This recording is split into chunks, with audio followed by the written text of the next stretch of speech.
Welcome to our channel. Today we're making a delicious sauerkraut bread.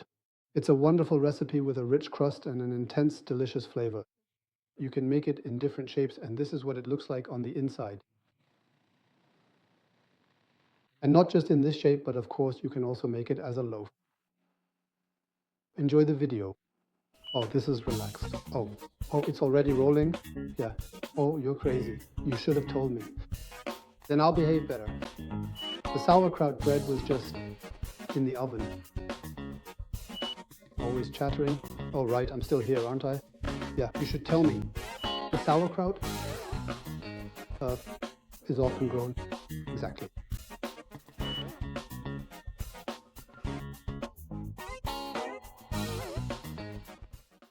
The ingredients for the sauerkraut bread are rye flour, wheat flour, and of course, sauerkraut. By the way, I've torn the sauerkraut into slightly smaller pieces, or you can simply cut it with a pair of scissors. And I put it in a kitchen sieve earlier to collect the sauerkraut juice, the so-called brine, that goes in as well. So it's another ingredient for our sauerkraut bread. Olive oil, and a quick note on that, you can use lard. I deliberately chose olive oil to avoid using any animal fats. Stale bread, yeast, sourdough, and salt. Another quick tip here. I used my own sourdough starter, but you can also use a store-bought sourdough starter that works quite well in this recipe, and it turns out great. And of course, water. To prepare and make the dough, I'll start by dissolving my yeast in water. This is a good idea because then it distributes more evenly in the dough. I'll give it a little mix, let it sit for a moment so it can soften up a bit. That's quite good because now I'll take my flour. I'll add the salt to the flour and the stale bread. And it's also important that you mix this together well, because if you add the stale bread in one lump and then pour water on it, it has a tendency to clump up very quickly. Then the machine just has to struggle unnecessarily to break it all apart again. You can make it easier by simply mixing it into the flour a little bit like this. There, I've done that, which is very good. Now I'll start by taking the bowl. My sourdough starter goes in. That goes in first. Then on top of my sourdough starter, or on the sourdough, goes my yeast water. I'll mix it again. I have to do this freehand now, because if I do it on the table, it's very, very loud, which isn't pleasant for you. And my cameraman will start seeing red. We want to avoid that. It's really not a pretty sight when he does. So the yeast water goes in here. And now, importantly, I still have the brine from the sauerkraut. First the flour on top of the yeast water, then the sauerkraut, then the brine, because there's a lot of acid in it. I don't want to put that into the yeast water. That won't do the yeast any good. That's not the right way to do it. So just a little tip here. First, the flour. Well, then the sauerkraut on top. Just simply add it as it is. And now I can pour the sauerkraut brine on top. This is what it all looks like now. It mixes very well. I'll now knead in 2 stages. In the first stage, for 4 minutes, relatively slowly. During that time, I'll also add the olive oil in 3 or 4 batches, a little at a time. And then on a medium setting for another 4 minutes, quite fast, so that it's really well worked through and develops a nice classic and good dough structure. Well, then I'll get to kneading. The dough for our sauerkraut bread has now been in the machine for 8 minutes. I'll take it out now. Another tip at this point. When you make the dough, it seems a bit too firm at first. Don't let that fool you. There's still a lot of liquid in the sauerkraut itself. The amount of liquid here is just right. You can see that in this dough. It's wonderful to handle. You can work with it wonderfully. I'll shape it into a bit of a ball now. I'll stretch and fold it a little. With flour, of course, that's important so it doesn't stick, because now it's exactly as soft as it needs to be. Because a dough with this kind of consistency will also achieve a nice volume later when it bakes. If there's too little water, doughs that are too firm simply won't get big. That's just how it is. I'll now put it in a bowl, cover it, and let it rest for 90 minutes. During that time, I'll stretch and fold it twice so it develops a good structure. And after 90 minutes, just at room temperature, it will have risen very nicely and we'll be able to make a beautiful bread from it. I have my bowl, yes. Always put a little flour in there too. Well, and always a little flour on top, just in case it rises so high that it hits the lid so it doesn't stick there. So 90 minutes of dough rest. The dough has now been resting for 90 minutes.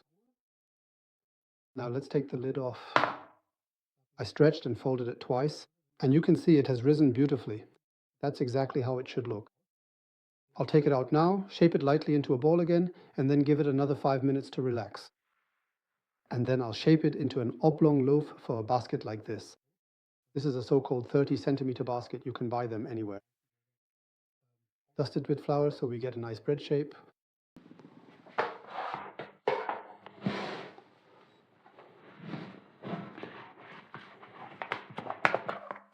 So it works wonderfully. I'm not going to squeeze out all the yeast, but rather round it off carefully. I place it on the end and let it relax a little. That is important at this moment. He needs to come back a little bit, and then I can open the beautiful bench. That's a good thing. So 5 more minutes of peace and quiet. I now have 5 minutes of relaxation time. Let the dough rest. Not much is happening now. You can do that too. You do that anyway when you bake bread. I'm just going to open it lengthwise from now on. Okay, a little kneading, not too much. The flour helps ensure a clean, even finish, and you can achieve this simply by turning and kneading it enough. If it looks like this, lay it down again briefly, squeeze it together a little, and fold it over. It's also a good idea to knead the dough for a little longer, like I am doing now, because that allows you to perfectly control the ending, ensuring it's a really nice, good ending. If it's a little longer, you can always squeeze it together a bit more. And you see, it will fit nicely in my basket now. I'll put it right here now and press it in a little more. This is what it looks like now. He will remain in this room for about 30 to 45 minutes. This always has to do with the room temperature. We need to weigh that up a bit. Then I do the finger test. If I press it in at that spot and the indentation rises up a little again, it's just right to be put in the oven. We have a bit of peace and quiet again. The loaf dough has now been proofing for 45 minutes here at room temperature. He is now exactly as he should be. I hope you can see it. If I press my finger in now, the indentation goes down, but it springs back up with momentum. A perfect fit. The proofing is not yet at 100%. It's a little less, but that's exactly how it should be. Then it will also have a nice oven spring. I'm now carefully turning it out onto my baking tray. This is what he looks like. I'm now going to make a lengthwise cut across it, and then it's going into the oven at 225 degrees with steam for 15 minutes. Then I reduce the heat to 200 degrees for 10 minutes and then again to 180 degrees and bake it at that temperature for a total baking time of 55 to 60 minutes. After 10 minutes, briefly open the oven door to release the steam. This will result in a beautiful bread with a great crust. One cut. Well, I say one and do two, but things like that do happen. And now my colleague is going into the oven. See you soon.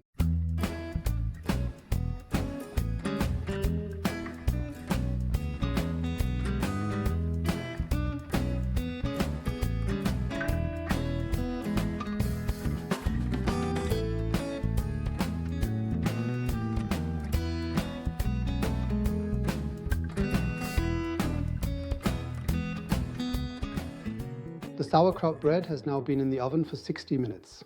Of course, those 60 minutes apply to my oven. For you, it might be a little less or a little more. You'll have to try it out, but that's a good guideline to start with. You can see it turned out beautifully. It has a wonderful split.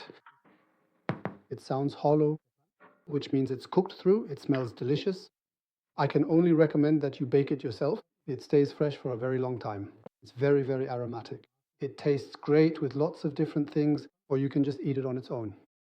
I'd like to say thanks for watching. I hope you had fun. As always, you can find the recipe for our sauerkraut bread in our video description below. I'm happy you tuned in, and I'll see you next time on our channel. Bye.